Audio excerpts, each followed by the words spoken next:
program is sponsored by Community Psychiatric Centers and is produced for educational purposes only. It is not intended as a substitute for medical or psychological advice, diagnosis, or treatment.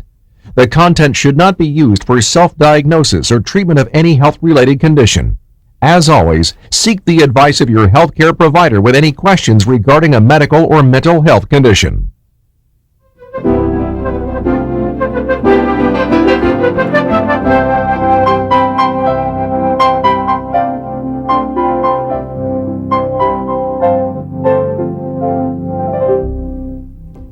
Good evening and welcome to Community Psychiatric Centers Presents All About Autism. Tonight we continue our special series of programs by looking at another type of treatment for autism, social-based interventions. To help us do that, we're joined again tonight with two experts in the field. Dr. John Carasso is Clinical Director of Community Psychiatric Centers.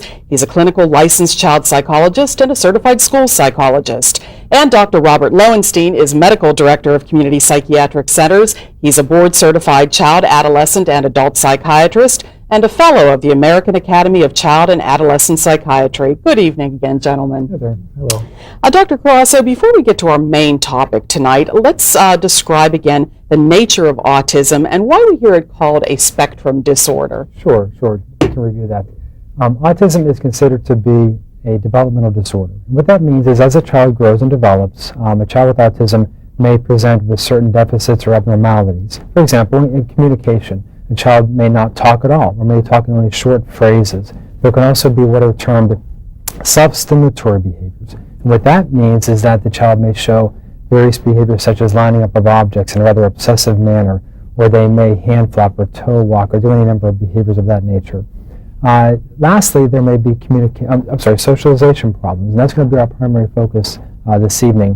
What that may manifest in is a child not wanting to be social, wanting to be off and doing their own thing, or a child who wants to be social but just doesn't know how. Now, the whole concept of a spectrum can be seen in different ways, but put simply, it simply indicates that a child may present with rather significant signs of the disorder or more mild. Dr. Lowenstein, what are some of the techniques or strategies that can be used to help these children who have difficulty with their social skills or social deficits? Right. Well, autism really is an information processing disorder that children face. And by that is meant that they really have difficulties, as Dr. Carasso just mentioned, in their ability to empathize with other people, to understand and appreciate other people's perspectives, and to be able to communicate with them in a socially appropriate way. Some of the socially based treatment interventions address that deficit. There's one technique that was developed by Stanley Greenspan called floor time, in which a parent or a therapist plays with the child on their level, actually on the floor. That's why it's called floor time. And the child basically takes the adult by the hand, so to speak, and brings them into their world. And the adult, when entering that world, tries to use play as a learning technique for the child in increasing complex ways. There's another technique that was developed by Stephen Gutstein called relationship development intervention, in which a child's ability to communicate feelings, ability to accept change in their environment, ability to socialize appropriately is assessed, and then there are various techniques that are employed to break down those barriers to good social communication and interaction. Dr. Carasso, what kind of impact do these social deficits have on a child's everyday life? Well, we have to keep in mind that we are social beings. We're social by our very nature. So deficits in social skills can have a significant impact on a child's functioning in so many ways, whether it be in the school, home, or community. We've also seen it having a rather dramatic effect on a child's emotions. Imagine if a child wants to have friends, wants to engage and have friendships and have kids over, but they don't know how. They don't know how to interact with other children. So we've seen that they may then present with signs of depression or anxiety, and that's why we target these social skills so aggressively. Dr. Lowenstein, what makes it hard for these children to learn social skills? What's the barrier? The barrier is the nature of the disorder, first and foremost. Socialization, interaction with others, ability to empathize with other people, ability to accept other people into their lives prevents treatment from going forward in a socially appropriate way. All right, you're watching Community Psychiatric Centers Presents All About Autism. We'll take a short break and we'll be back with more questions for our doctors right after this. Stay with us.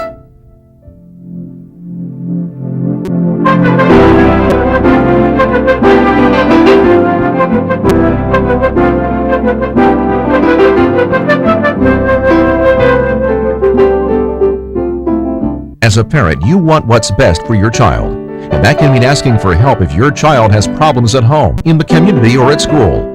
At Community Psychiatric Centers, our highly trained professional staff offers mental health diagnosis, treatment, and therapy to your child in their natural environment, at home, at school, in the community, or at one of our 11 southwestern Pennsylvania locations. One phone call can change a life. Community Psychiatric Centers, connecting you, your community, your world, one family at a time. At Channel 11 News, we're committed to bringing you breaking weather coverage. It's a really big deal. Our weather team is small. We'll see the stories move. Now we find the point. The only certified broadcast meteorologists. The CPC, the Hostonic, the American Meteorological Society. Weather affects everybody. And when we have weather that's breaking, people need to know. In Weather Center 11, we've got the latest technology to keep you prepared. Coverage of severe weather. There's nothing more important to us.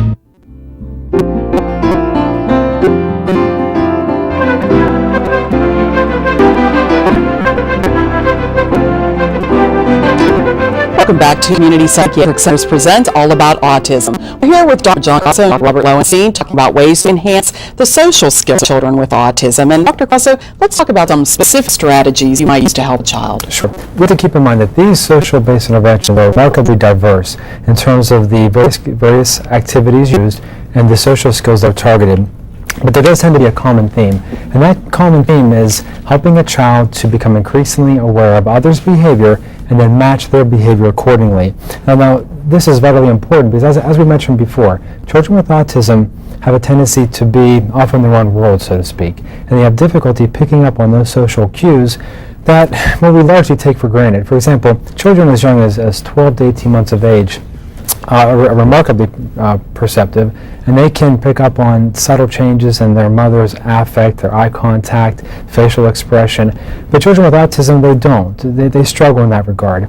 And these strategies are wonderfully novel, flexible, accommodating, and that helps them to be far more functional. What we're going to see is a clip of Heather working with a child. Heather's one of our autism specialists, and what she's working on is helping a child to model behavior of another person and then match the behavior accordingly. And so we'll see how that plays out there. All right, let's take a look at that clip. This is Heather and a child. Hats on. Hats off. Hats on! Hats off! Hats on. Hats off!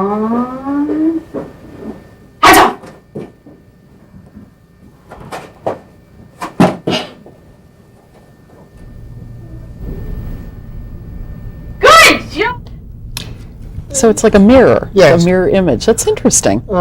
These kind of interventions are based upon applied behavioral analysis theory, which says that behaviors that are rewarded and appreciated are more likely to be repeated and enhanced. And the therapist in this case is rewarding the child by praise. The other thing that it assumes is that the child enjoys the activity. Mm-hmm. And the activity has to be something the child enjoys doing and then enjoys succeeding in. You can increase the complexity of behaviors that you want the child to learn over time, and it's important to increase the novelty that's presented to the child so they are interested in the process. A lot of fun. Indeed. A lot of fun. We have a clip coming up now of, again, modeling behavior, and we'll see how Heather uses a simple walk down the street to help teach a child a specific modeling skill. And of course, it reflects the fact that these activities can be used anywhere. All right, let's take a look at that. Good.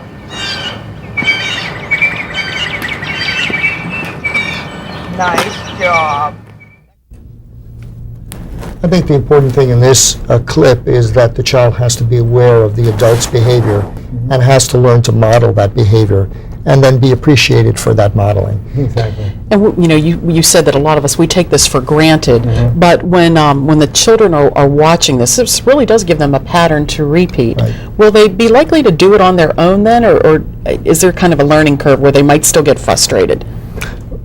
Well, there's a learning curve, and of course the goal of all of these strategies, whether it be discrete trial, verbal behavior, or social-based interventions, is something called generalization, that means that the behavior is learned and generalized to other environments with other people and other settings, and that's the key. That's one of the goals that we work on.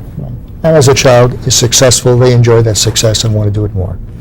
Now, these strategies not just focus on modeling, as I mentioned, they're diverse. They also work on imagination and creativity, which, of course, is vital. For a child, imagination and creativity is everything. It's the basis of social skills. It's the basis of interacting with other kids. If that's lacking, then that's a serious problem. What we'll see in a clip to come is, for example, we may see a child, a typical child, in a home, pick up a household item and use a spoon, for example, as a rocket ship, or they may stack pillows in a living room and make a fort. Well, children with autism, they don't do those types of things, so they have to be taught and they have to learn those types of play skills. And so what we'll see is Heather, again, working with a child, helping them to be more creative in their use of just household items, as well as being able to see an object for something that it's not. For example, an object that's not hot, but see it or feel that it's hot and play a game in that regard. Hot potato, for example. All right, let's take a look at that. It's a mirror! Your turn. Go ahead.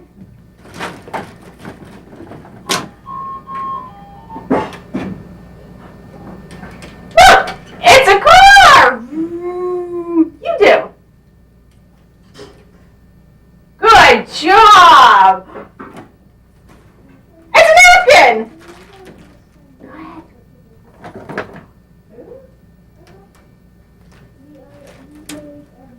It's a telephone. Hello? Oh no, it's an alligator! Go ahead. What is it? Good job! You did it! Again, this is a good example of how a child is presented with new stimulation, new experiences, and the capacity, with the hoped capacity to improve their ability to deal with new situations that they're confronted with. Yeah, exactly. And you'll see that the strategies focus on both verbal and nonverbal behavior. However, there does tend to be more of a focus on the nonverbal, because the fact is that the vast majority of our communication as human beings is nonverbal, and so it's vital that the kids pick up on that. Also, so it is important to have a structured approach to these strategies. We wouldn't want to just do the strategies randomly or haphazardly, but to focus on deficits and target the activities accordingly. There is a program that does that. Dr. Lunacy mentioned it prior, RDI, which is helpful in that respect. And we have one more clip, is that correct? Yeah, we have hot potato. Hot potato. Exactly. Tell me a little bit about Well, this. again, it's Heather playing hot potato with the child, which on the surface seems to be a simple activity, but it helps the child with imagination to treat an object as something that it's not. It's cold, but treat it as it's hot. All right, let's take a look at hot potato.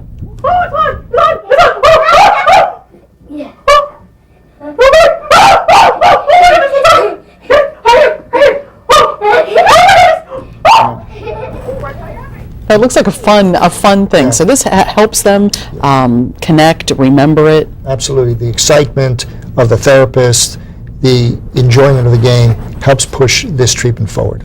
Indeed. Now, what is the 80-20 rule? Oh, well, we were speaking of the verbal and nonverbal. Typically, we're looking at 80% nonverbal, about 20% verbal in terms of the strategies. Again, the focus is nonverbal because communication is more nonverbal. All right, very interesting. These are really interesting examples, and I think it really helps our viewers connect when we can actually see what these strategies are. When we come back, we're going to answer questions from you, our viewers, tonight. Don't go away. You're watching Community Psychiatric Centers Presents All About Autism on PCNC.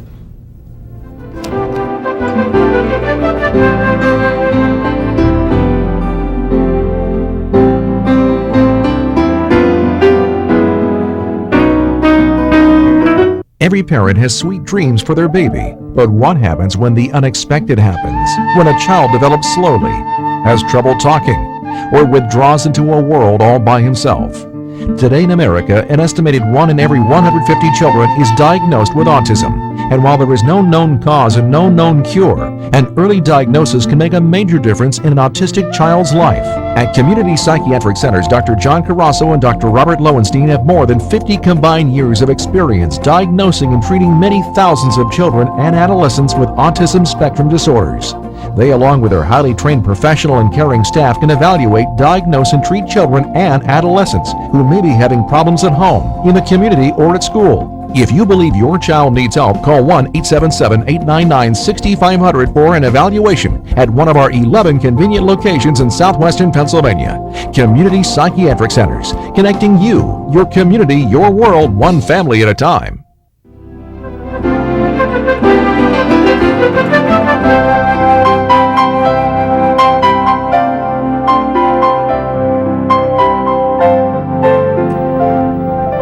Welcome back to Community Psychiatric Centers Presents All About Autism. We're here with Dr. Robert Lowenstein and Dr. John Carasso from Community Psychiatric Centers Presents.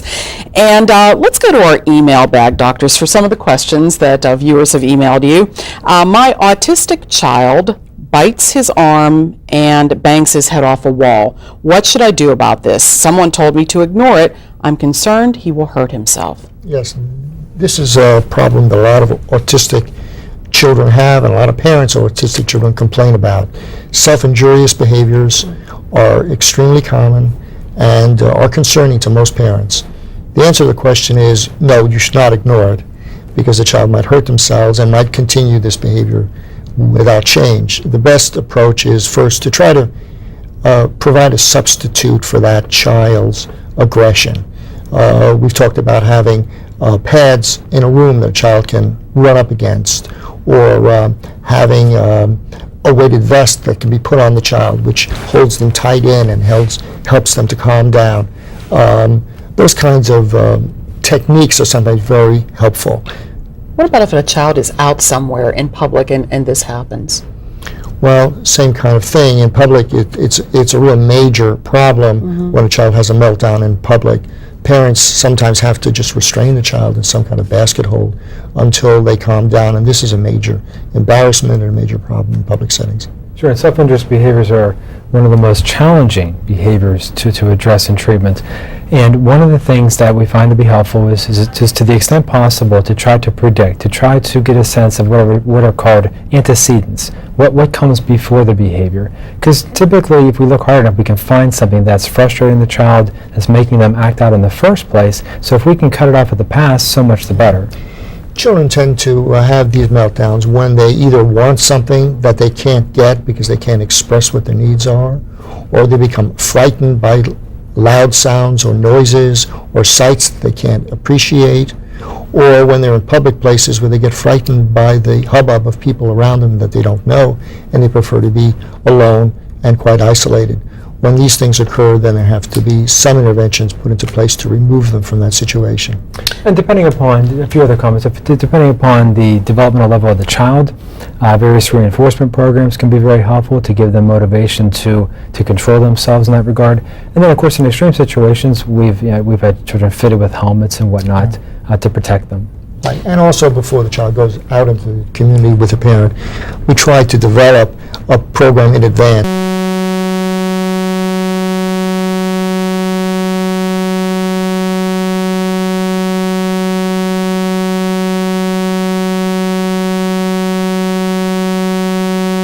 The child can discuss with the child if they can talk to the child, but certainly have something prepared in case something happens. This is going along the exact same line. When I take my autistic child into stores, he often has meltdowns, which are very upsetting. It's come to the point where I avoid taking him out. Any ideas what we can do? That's one of our questions. Well, the first thing to do is to try to identify what causes the meltdown in advance. Try to figure out whether it's the sounds, the noises, the people, the fearfulness, the anxiety of being in a strange place. And then trying to develop interventions in advance to utilize in those situations. Now, it's very embarrassing when this happens in stores or in restaurants. Some parents have cards that they give out to the people in the stores and the restaurants saying, my child has autism, please excuse this, this is not what you think it is, because it looks pretty awful when it happens. It's troublesome on so many levels because parents and families will become increasingly isolative because they won't go out for fear that the child will have some sort of an outburst.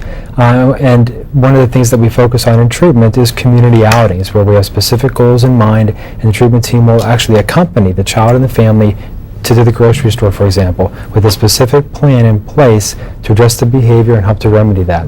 That has to be very difficult for parents. They would need to, as you said, some parents will have a card that explains this. Do they find themselves explaining, to perfect strangers, this is what's happening to me, and oh, absolutely, yes. And the child? Absolutely, some parents do have to do that. I mean, you're in a store and a security guard comes up to you and says, why is your child on the floor kicking, screaming, biting? It has to be explained. Also, I just wanted to mention that we talked about previously the use of medications in autism, and this is one instance where if a child does have a lot of meltdowns, a lot of periods of aggression or self-abusive behaviors, the use of a medication like Risperdal is very helpful to reduce the level and degree of aggression that the child displays. Sure. What would you think would be helpful for members of the general public when they see an incident like this, like the parent was talking about? What might be helpful for them to do? People always have a hard time. Should I look? Should I not look? Should I get involved? Today people want to get involved if they think there's a problem. What's the best advice you can give from your perspective? What's not helpful is the strange looks, the snide remarks, the comments that just control your kid, which they get. I mean, it's more common than you might think. What does help is to ask the parent, can I help you? How can I help you? Is there something I can do? For example, the parent may have other children in tow which need attention, or something else can be done. But just to say, can I help you, is certainly very supportive. All right, very good advice. We're going to take a short break. We will be back with more of your questions for the doctors right after this. Stay with us.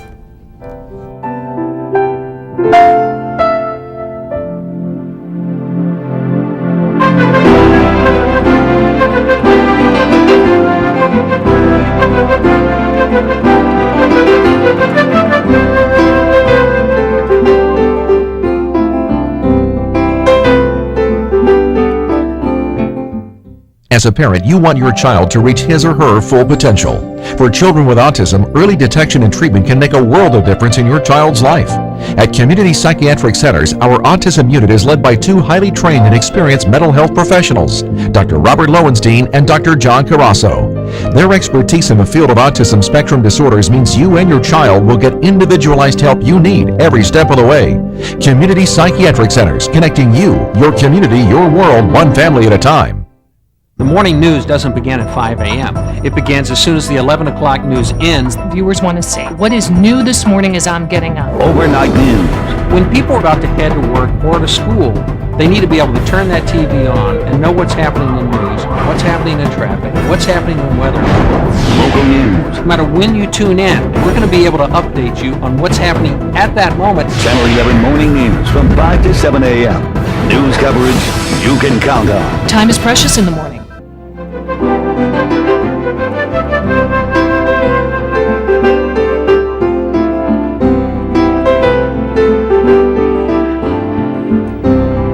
Welcome back to Community Psychiatric Centers Presents All About Autism. A few final questions for our doctors. Let's go back now to the email bag and look at this question from one of our viewers.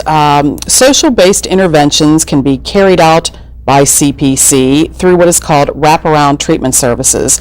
If you could tell us more about that, Dr. Lowenstein, what exactly is wraparound? Wraparound treatment services is a mental health intervention program which involves providing treatment services to children in their home, school, or community settings. It starts with a comprehensive evaluation of the child's needs, a diagnosis, and a prescription for treatment. The wraparound team that can go into the home or school or community settings includes a behavior specialist consultant who's a master's degree or PhD degree clinician who writes a behavior treatment plan, directs the treatment team, and consults and collaborates with other professionals in the community. A mobile therapist who does individual and family therapy with the child in their home or school setting, and a therapeutic staff support worker who implements the behavior treatment plan written by the behavior specialist. The treatment program for autism can involve all three of those types of staff members who work directly with the child and their family and can implement discrete trials training, the social-based skills training that we talked about today, as well as all the other treatment approaches that we've discussed.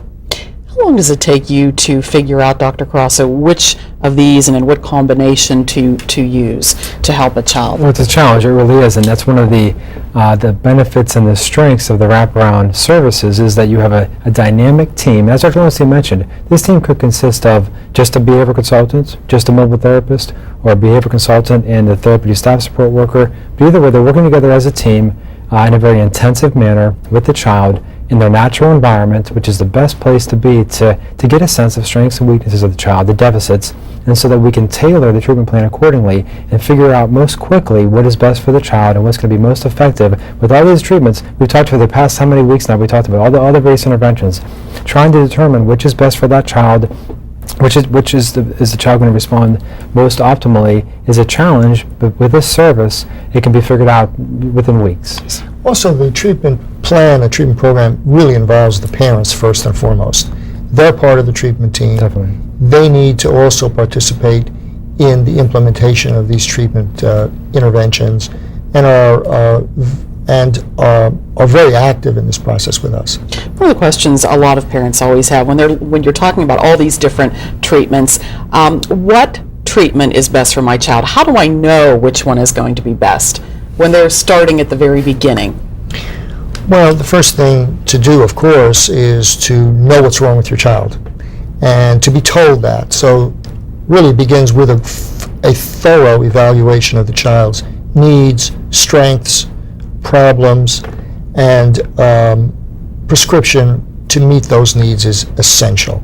Following that, the parent really needs to investigate all the various treatment options that are available, discuss it with their doctors, psychologists, psychiatrists, discuss it with the treatment team if they're involved in wraparound, and really pick and choose those specific interventions that the child requires. And that's the key, is that it's a process. Even once the treatment plan is established, it's a matter of fine-tuning over the course of time. And of course, the child improves, and once with each advancement, there needs to be a change in the treatment plan to help the child to grow further. Definitely. And the interventions involve a variety of things. Can involve the dietary interventions that we discussed last week, can involve discrete trials training, can involve the social-based trainings as well. All right, doctors, thank you both so much for coming in, sharing your expertise again with us tonight, and thank you for being with us. Remember, if you have a question for our doctors, you can log on to their website anytime, cpcwecare.com, send them your questions, or you can schedule an appointment at one of their 11 offices all around Western Pennsylvania. We will see you here next week. Thanks so much for being with us. Good night.